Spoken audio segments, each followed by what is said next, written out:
के ऊपर, negotiable instruments के ऊपर एक ऐसा एरिया जो कि पहले ज़रा सा ज़्यादा फैला हुआ था सिलेबस में या बाइकैप में, उसको भी समेट दिया। इसमें जो मेन एरियाज़ हैं वो कौन से हैं? सबसे पहले आपको किताब बताती है प्रॉमिसरी नोट। क्या बताती है? Promissory note. Promissory note basically क्या है? क्या है? देखें, just like every contract, just like every contract, यहाँ में भी कम से कम दो पार्टीज होनी चाहिए। तो यहाँ पे एक पार्टी कौन सी है? जो प्रॉमिसरी नोट बना रहा है। जो प्रॉमिसरी नोट क्या कर रहा है? बना रहा है। तो उसको मैं क्या नाम दूंगा? मेकर। जो प्रॉमिसरी नोट बना रहा है वो मेरे लिए कौन है दोस्तों? वो मेरे लिए मेकर है। फिर जिसको दिया जा रहा है वो कौन है? पेई। वो कौन है? पेई। पेई। दोबारा सोचो, दोबारा सोचो। परेशान क्यों हो गए? पेई है। हल्का सा कंफ्यूज करो, आप ऐसे परेशान होते जैसे पता नहीं। तो एक मेकर है और एक कौन है? पेई। तो यही दो मेन पार्टीज हैं। जस्ट लाइक अ कॉन्ट्रैक्ट, यहाँ पे कौन है? मेकर और पेई। मेकर वो बंदा जिसने प्रॉमिसरी नोट क्रिएट किया, पेई वो बंदा जिसके लिए बनाया गया। प्रॉमिसरी नोट याद रखिएगा, it will always be in writing. It will always be in writing. तो promissory note will always be in writing, यानी कि इसमें आप ओरल किसी भी तरह का कोई ज़बानी प्रॉमिस नहीं कर सकते, और जो आप लिख रहे हैं that should be clearly written. That should be clearly written. इसमें कोई इबहाम, अब याद करें, ऑफ़र, जो आप ऑफ़र दे रहे हैं वो हमेशा क्लियर होनी चाहिए, अंडरस्टैंडेबल होनी चाहिए। वही बात। इसमें होता क्या है कि एक बंदा दूसरे को प्रॉमिस करता है कि मैं तुम्हें फ्यूचर में इतनी पेमेंट दूंगा, मगर सर्विसेज वो आज ले रहा है कि फ्यूचर में लेगा? आज ले रहा है। यानी कि मैं ये भी कह सकता हूँ कि एक पार्टी ने कंसिडरेशन ले ली, मगर उसको कंसिडरेशन देगा फ्यूचर में। उसको कब देगा दोस्त? फ्यूचर में देगा। यहाँ पे कहता है सिर्फ एक्नॉलेजमेंट नहीं करनी, यानी कि ये नहीं कहना है कि हाँ हाँ मैं तुम्हारा मकरूज़ हूँ, नहीं। आपने बाकायदा प्रॉमिस करना है पे करने का, सिर्फ इकरार नहीं करना। मगर साथ ही वो कहता है कि वर्ड प्रॉमिस लिखना ज़रूरी नहीं है, आप कोई और वर्ड भी लिख सकते हैं, मगर थीम ये हो कि मैं तुम्हें पैसे देने का पाबंद हूँ। ये नहीं कहना है कि हाँ मैंने तुम्हें पैसे देने हैं, नहीं, पैसे देने का पाबंद। साइंड बाय द मेकर, जो बना रहा है वो उसके ऊपर लाजमी क्या करेगा? साइन करेगा, उसको ड्यूली ऑथेंटिकेट करेगा। और अगर वो बंदा अनपढ़ है तो वो अंगूठा लगाएगा। क्या लगाएगा दोस्त? अंगूठा लगाएगा। Parties just like contract act क्या होनी चाहिए? सर्टन। पता हो कि कौन मेकर है और कौन पेई है, पता हो कि कौन मेकर है कौन पेई। और अगर पार्टी सर्टन नहीं है तो ये प्रॉमिसरी नोट कभी भी वैलिड नहीं होगा। तो एक प्रॉमिसरी नोट को वैलिड प्रॉमिसरी नोट बनाने के लिए पार्टीज का सर्टन होना ज़रूरी है।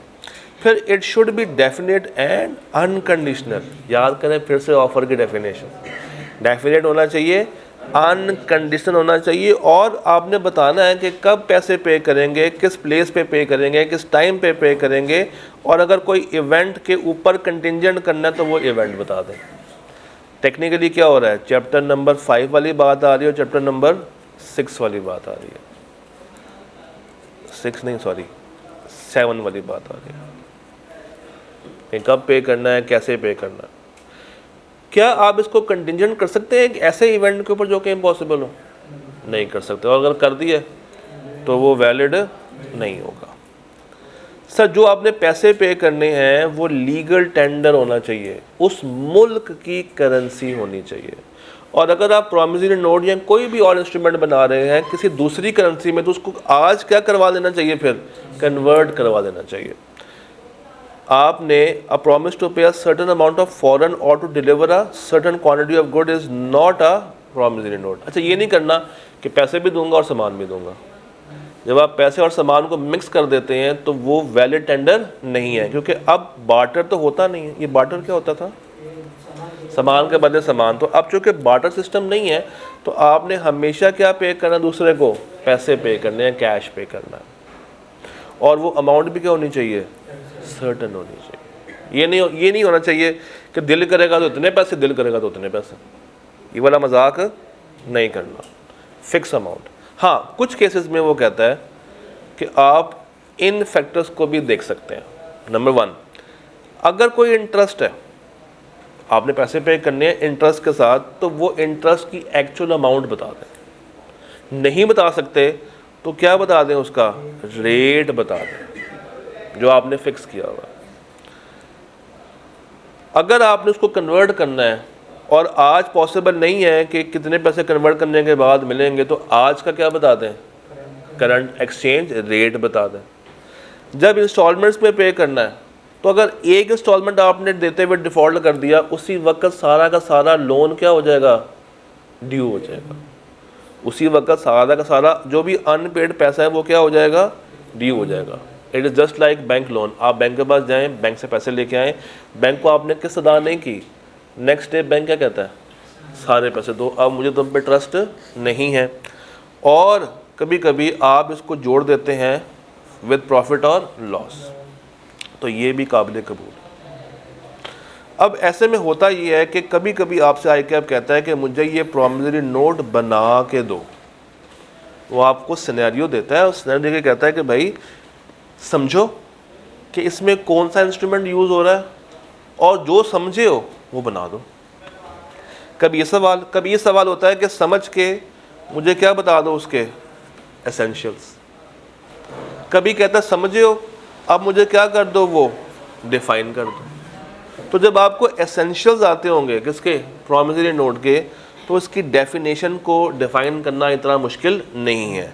Promissory note is instrument in writing, अभी पढ़ के आए हैं। ना ये बैंक नोट है ना ये करेंसी नोट है। इसमें एक अनकंडीशनल क्या है? वादा, साइंड बाय द मेकर। पे किया जाएगा जब डिमांड होगा या एट अ फिक्स्ड और फ्यूचर टाइम। वो पैसे क्या होंगे? हमेशा सर्टन होंगे और किसी के ऑर्डर पे किया जाएगा। तो जब आपको इसके एसेंशियल्स समझ आ जाएं तो इसकी डेफिनेशन को इतना मुश्किल नहीं है। फिर आ जाए हमारे पास अगला क्या है? Bill of exchange. अब अगर आपको PN समझ आ गया तो इसमें सिर्फ एक पार्टी एक्स्ट्रा ऐड हुई है, कौन सी? ड्रॉई। एक पार्टी जो एक्स्ट्रा ऐड हुई है वो कौन सी है? ड्रॉई।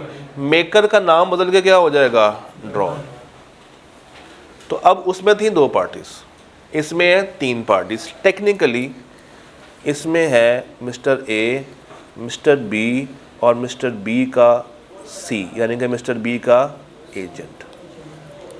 ये ड्रॉई बेसिकली कौन है? एजेंट, जो किसके बिहाफ पे काम कर रहा है? ड्रॉर के बिहाफ पे काम कर रहा है।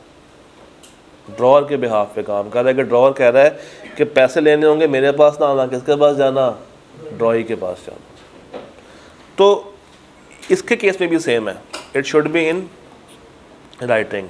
ऑर्डर टू पे, अच्छा रिक्वेस्ट टू पे नहीं होनी चाहिए, it should be an order. Definite होना चाहिए, अनकंडीशनल होना चाहिए, पार्टी सर्टन हो, लीगल टेंडर हो, अमाउंट सर्टन हो। हाँ, इस केस में 2 लोग साइन करेंगे। वहाँ पे था मेकर, यहाँ पे कौन है? ड्रॉर और ड्रॉई। तो इसका भी वो आपसे क्या मांग सकता है? स्पेसिमेन, और मांगा भी हुआ है। अभी मैं आपको सवाल दिखाऊंगा, इसका भी वो आपसे डायग्राम डिमांड कर सकता है। अच्छा, यहाँ पे अगर मैं पीछे वापस लेके आऊँ आपको प्रॉमिसरी नोट पे, तो हम लोगों ने कहा था कि ये प्रॉमिस टू पे है, ये प्रॉमिस टू पे है। नीचे अगर आप आएँ, ये ऑर्डर टू पे। तो ये फ़र्क आपने ध्यान में रखना है कि ये ऑर्डर है, ये क्या है? फिर एक डिफरेंस की लिस्ट दी हुई है। यहाँ पे कितनी पार्टीज़ हैं? 2। यहाँ पे कितनी हैं? 3। पार्टीज़ के नाम आ जाएंगे। फिर यहाँ पे प्रॉमिस है, वहाँ पे ऑर्डर है। यहाँ पे किसी की एक्सेप्टेंस ज़रूरी नहीं है, वहाँ पे है। लाइबिलिटी जिसने बनाया उसकी प्राइमरी और एब्सोल्यूट है, वही जिम्मेदार है। इस केस में जो ड्रॉर है उसकी लाइबिलिटी सेकेंडरी है, क्योंकि पैसे देगा कौन? ड्रॉई। ड्रॉई नहीं दे रहा है, फिर आप किसके पास जाएंगे? ड्रॉर के पास जाते हैं। यहाँ पे दो पार्टीज आपस में इमीडिएट रिश्ते में, इमीडिएट कॉन्ट्रैक्ट करके बैठी हुई हैं, मगर यहाँ पे इमीडिएट रिश्ता ड्रॉर और ड्रॉई के बीच में है। ड्रॉर और, अच्छा ये रिश्ता कौन सा? एजेंसी का रिश्ता। यहाँ पे कोई नोटिस ऑफ डिसऑनर की ज़रूरत नहीं है, क्योंकि जो पैसे नहीं दे रहा उसको पता है कि उसने पैसे नहीं दिए। यहाँ पे चूँकि देने किसी और ने पैसे हैं और वो नहीं दे रहा, तो फिर आप मेन बंदे के पास जाके क्या कहेंगे कि तुम्हारा बंदा मुझे पैसे पे नहीं कर रहा। आई कैप ये 3 से लेके 5 नंबर तक कई दफ़ा पूछ चुका हुआ है कि भाई बताएं डिफरेंसेस क्या है, तो ये आपको आने चाहिए। शायद रिसेंटली या उससे पीछे ये टेस्ट हुआ है। फिर आ जाएं किसके ऊपर? चेक के ऊपर। अगर आपको बिल ऑफ एक्सचेंज आता है, क्या आता है? बिल ऑफ एक्सचेंज आता है, तो चेक में इतना मसला नहीं है। बस फ़र्क ये है कि ये हमेशा बैंक होगा उसमें, और ये हमेशा ऑन डिमांड होगा। जब तक आप डिमांड नहीं करेंगे पेमेंट नहीं मिलेगी। इसके केस में भी इन राइटिंग ऑर्डर टू पे definite signed by the drawer, वहाँ पे था ड्रॉर एंड ड्रॉई, पार्टी सर्टेन है। ये ऑर्डर सर्टेन अमाउंट, और सिर्फ क्या होंगे? पैसे।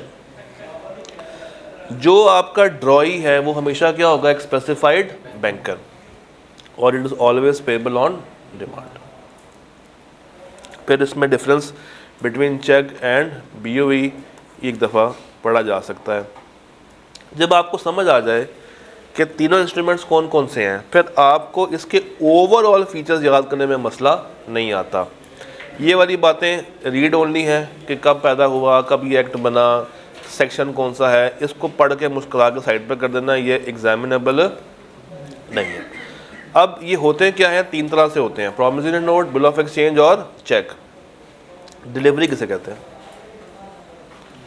इंस्ट्रूमेंट को किसी दूसरे के हवाले कर देना, चाहे एक्चुअल करें चाहे कंस्ट्रक्टिव करें। एक्चुअल क्या है? कि मैं आपसे कहूं कि मैं तुम्हारे लिए लेके आया हूं, ये लो, और आप मेरे से ही वसूल कर रहे हैं, ये है actual delivery.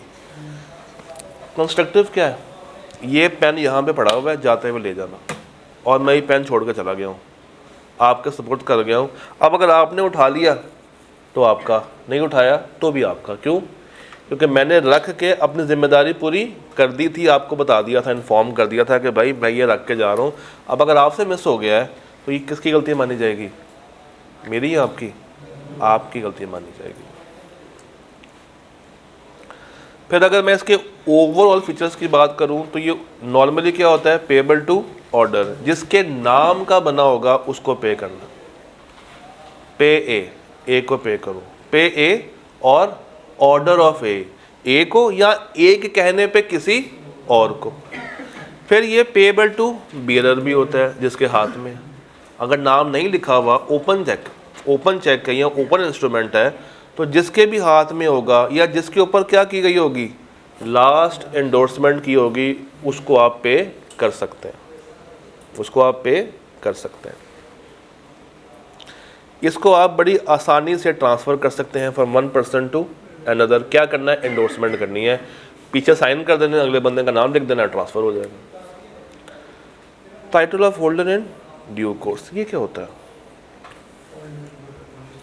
Holder in due course, जो बंदा उस इंस्ट्रूमेंट को कैरी कर रहा है वो लीगलाइज्ड तरीके से कैरी कर रहा है, उसने चोरी शुदा इंस्ट्रूमेंट को अपना नहीं बनाया।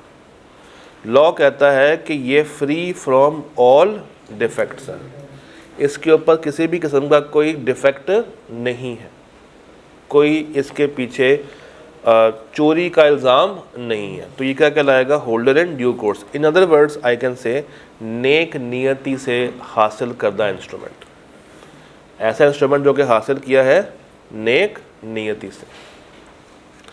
फिर व्हाट इज़ नेगोशिएशन? जब आप एक इंस्ट्रूमेंट दूसरे को ट्रांसफ़र करते हैं विदाउट एनी डिफेक्ट। जब आप एक इंस्ट्रूमेंट किसी दूसरे को क्या करते हैं, ट्रांसफ़र करते हैं। इंस्ट्रूमेंट कौन सा हो सकता है, promissory note, bill of exchange, cheque. Transfer क्यों कर रहे हैं, ताकि आप दूसरी पार्टी को क्या बनाना चाहते हैं, होल्डर। और जब दूसरी पार्टी नेक नियति से ले रही है और उसको नहीं पता कि पीछे कोई 2 नंबरी हुई हुई है, वो क्या कहलाएगा, होल्डर इन ड्यू कोर्स। फिर नॉर्मल पार्टीज कौन सी होती हैं, मेकर, पेई, ड्रॉय, एक्सेप्टर, होल्डर, ये तो हमें पता है, ये नॉर्मल पार्टीज के नाम है। फिर होल्डर और होल्डर इन ड्यू कोर्स में क्या फ़र्क है, कौन बता सकता है, difference between holder and holder in due course. Holder means उस इंस्ट्रूमेंट को पोजेस करने वाला, अपने पास रखने वाला। तो अगर किसी को चोरी शुदा इंस्ट्रूमेंट मिल जाए या कोई चुरा ले तो वो उसका क्या बन सकता है, holder. A person is called holder of a negotiable instrument if he satisfies the following condition. Number 1, he must be entitled to the possession. Possession किसके पास हो, उस बंदे के पास। He must be entitled to receive the amount on it from the party liable under the instrument. तो जब उसके पास वो इंस्ट्रूमेंट आ गया है तो अब वो ये हक रखता है कि उसके जाके वो कैश भी करवा सके। अगर उसके नाम का नहीं है फिर क्या करेगा, उस पर मटीरियल ऑल्ट्रेशन करेगा, उसको काटेगा, पीटेगा, नाम शाम चेंज करेगा और फिर जाके प्रेजेंट करेगा कि भाई ये तो मेरे पैसे मुझे दे दो। और वो होल्डर जो कि नेक नियति वाला, उसको मैं क्या नाम दे दूँगा, होल्डर इन ड्यू कोर्स। अब होल्डर इन ड्यू कोर्स बनने के लिए आपको पहले क्या होना चाहिए, होल्डर, और आपके पास वो पैसे लेने का क्या होना चाहिए, लॉफुल राइट होना चाहिए। इस केस में वो लॉफुल राइट मिसिंग है, इस केस में ये लॉफुल राइट मिसिंग है, यहाँ पे अवेलेबल नहीं है। ये इंस्ट्रूमेंट आपने हमेशा कब कैश करवाना है, बिफोर मैच्योरिटी। इंस्ट्रूमेंट हमेशा क्या होना चाहिए, कंप्लीट, कोई भी चीज़ मिस नहीं होनी चाहिए, कोई काट पीट नहीं होनी चाहिए। और जब भी आप ट्रांसफ़र करें it should be always in good faith. नीचे आपके पास डिफरेंस आ जाता है और उसके बाद डेफिनेशन है किसकी, मटीरियल ऑल्ट्रेशन की। ये क्या है कि आपने दूसरे बंदे की रजामंदी लिए बगैर अमाउंट चेंज कर दिया, नाम चेंज कर दिया, प्लेस चेंज कर दी, टाइम चेंज कर दिया, कुछ ऐसा चेंज कर दिया जो कि उस इंफॉर्मेशन, जो कि उस बंदे के लिए अहम था, मटीरियल था, ज़रूरी था। तो अगर आप उसको चेंज कर रहे हैं तो वो इंस्ट्रूमेंट क्या हो जाएगा, फिर आपका वॉइड हो जाएगा। इंस्ट्रूमेंट क्या हो जाएगा दोस्त, वॉइड हो जाएगा। पेमेंट इन ड्यू कोर्स, आप जो पेमेंट कर रहे हैं वो प्रॉपर तरीके से कर रहे हैं, आप जो पेमेंट कर रहे हैं वो उस टेन्योर के अंदर रहते हुए कर रहे हैं, जो टाइमलाइन लिखी हुई थी उसके अंदर रहते हुए नेक नियति से आप पेमेंट कर रहे हैं। ये पेमेंट क्या कहलाएगी, पेमेंट इन ड्यू कोर्स। इतना ही चैप्टर, इतना ही क्या है, चैप्टर है। अब इसमें से 2 तरह के सवाल वो लाजमी पूछता है, 3 तरह के बेसिकली। एक ये सवाल होता है कि वो आपको स्टेटमेंट्स देगा, जैसे ये आ रही स्टेटमेंट्स, और आपसे पूछेगा कि भाई बताओ ये इंस्ट्रूमेंट कौन सा है, क्या ये वैलिड है या नहीं। एक तरीके का उसका सवाल पूछने का ये है कि वो आपको सवाल दे और आपसे कहे कि बताओ कौन सा इंस्ट्रूमेंट है, मुझे बना के दिखा दो। एक तरीक़ेकार ये है कि वो आपसे डिफ़ाइन करवा ले, what is holder in due course, what is payment in due course, differentiate करवा ले। और एक तरीका ये है कि वो आपसे सीधा पूछ ले, चेक के फ़ीचर्स लिख दें, प्रॉमिसरी नोट के फ़ीचर्स लिख दें। तो अगर सवाल आएगा तो इन्हीं 4-5 तरीके से आएगा, कोई और ऑप्शन नहीं है। तो देखते हैं, आप ज़रा इसको पहले ख़ुद सॉल्व करें, ये 7, और मुझे आपने बताना है कि ये वैलिड प्रॉमिसरी नोट है या नहीं है। अपने पास दिमाग में या कागज़ पर सॉल्व करें जल्दी से। जूम कर दो, बस जूम कर दो, मुझे फ्रेम से निकाल दो।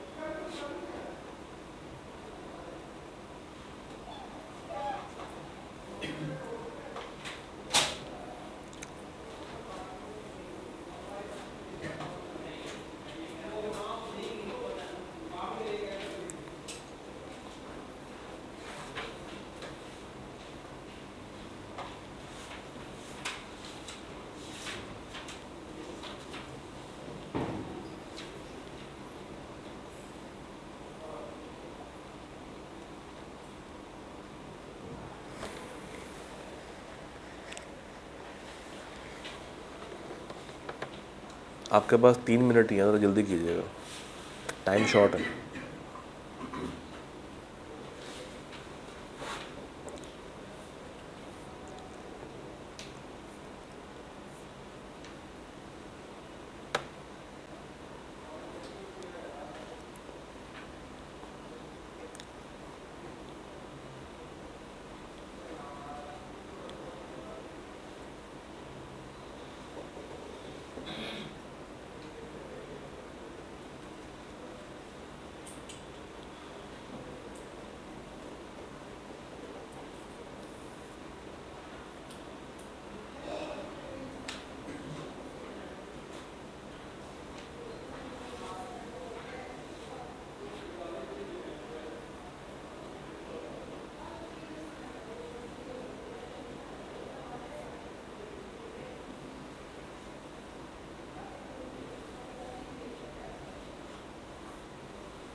हाँ जी, आ जाए।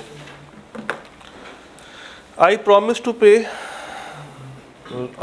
टू पे राहत on demand ₹5,000 at my convenience.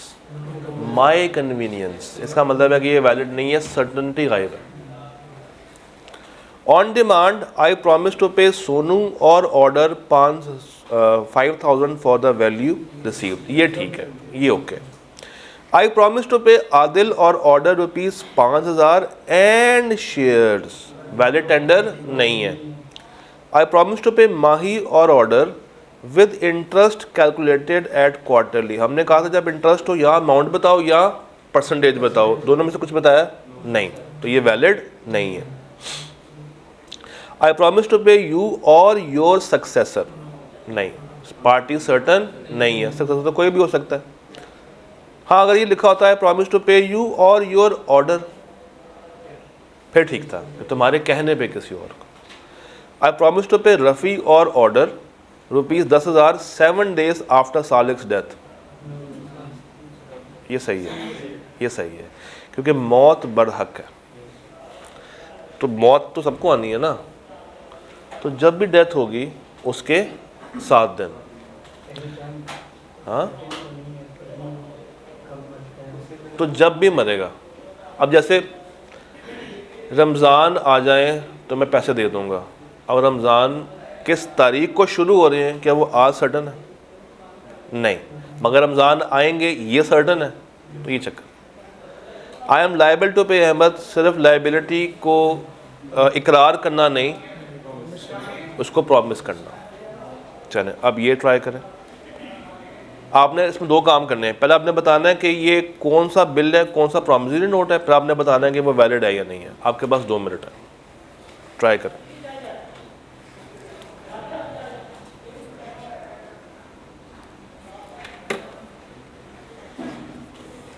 Zoom करके मुझे आउट कर देना।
हो गया?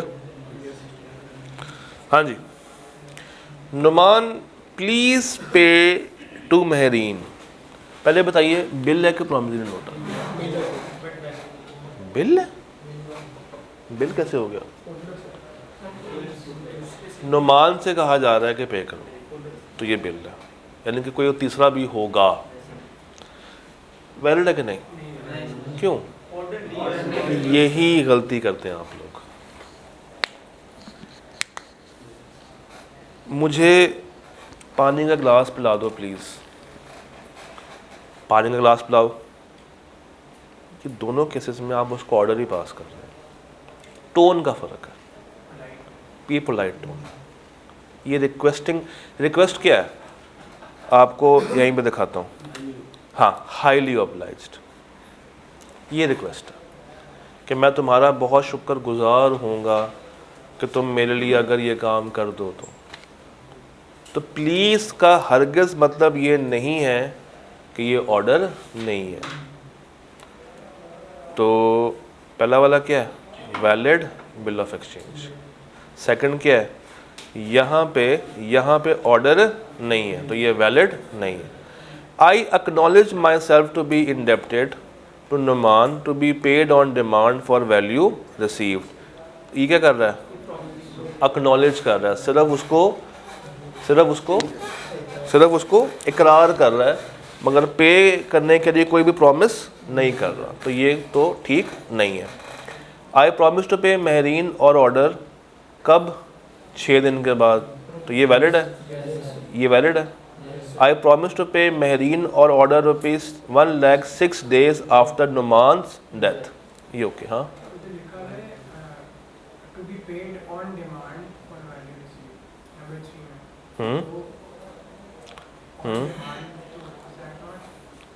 आई acknowledge myself to be indebted. मैं इस चीज़ का इकरार करता हूँ कि मैं तुम्हारा मकरूज़ हूँ। To Numan in ₹1,00,000 to be paid on demand for value received. तीसरा, हाँ ठीक है, मैंने ये नहीं पढ़ा था फॉर वैल्यू रिसीव्ड, और सॉरी ये रह गया था। तो ठीक है जी, ये चूँकि पेमेंट ऑन डिमांड था तो ये वैलिड माना जाता है। तीसरा करें, आई promise to pay Zahid and all the applicable interest amount. Interest की फिगर बताइए? नहीं, तो ये ठीक नहीं है। Pay ₹3.5 to Jafar along with interest of 3500। अब अमाउंट बता दी है, तो अब ये वैलिड है। I hereby acknowledge that I have taken ₹3.5 from Abid and shall pay the interest on him on the amount at agreed.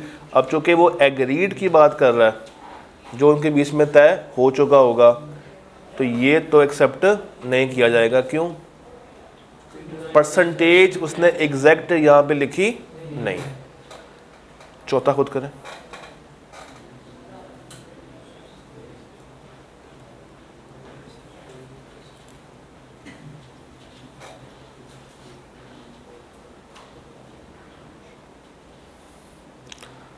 हाँ जी, पहला वाला है नहीं। क्यों? लीगल टेंडर नहीं है। दूसरा, as early as possible, as early as possible, fix नहीं किया उसने। और तीसरा,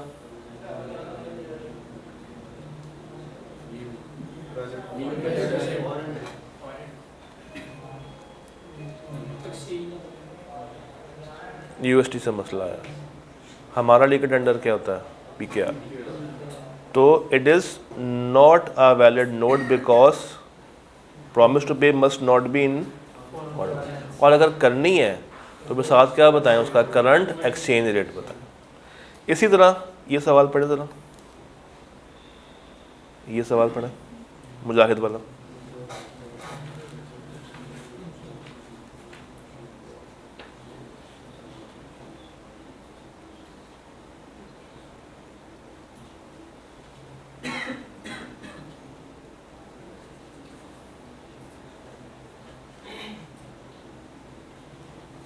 हाँ जी, ये कौन सा इंस्ट्रूमेंट है? Promissory note. रिक्वायरमेंट पढ़े, आइडेंटिफाई द टाइप, और आगे ऑल्सो प्रिपेयर अ ड्राफ्ट। तो ये अब आपने इसका ड्राफ्ट बना के भी दिखाना है कि प्रोमिनेंट नोट बनाते कैसे हैं। तो ये 2-4 दफ़ा प्रैक्टिस कर लीजिएगा इसको डायग्राम की फॉर्म में बनाने के लिए। और इसी तरह ये सवाल पढ़ें।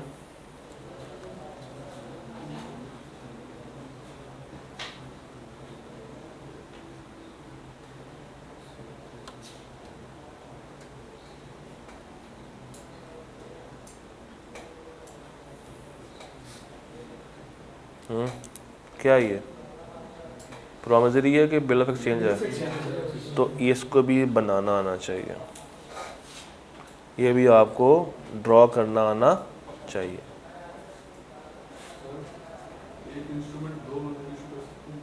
सेम इंस्ट्रूमेंट मिल के कर सकते हैं कि 2 लोग मिल के अगर वो इशू करना चाहे तो किया जा सकता है।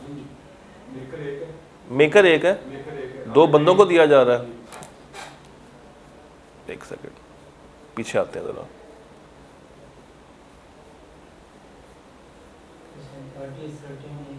एक सेकंड आप ये कहना चाह रहे हो?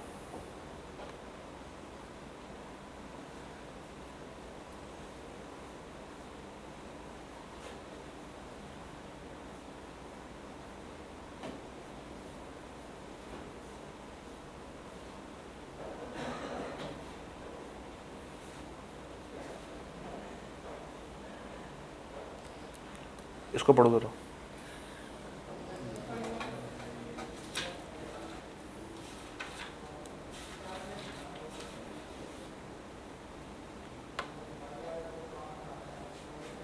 दोनों पॉसिबिलिटीज हैं, ए एंड बी या ए और बी।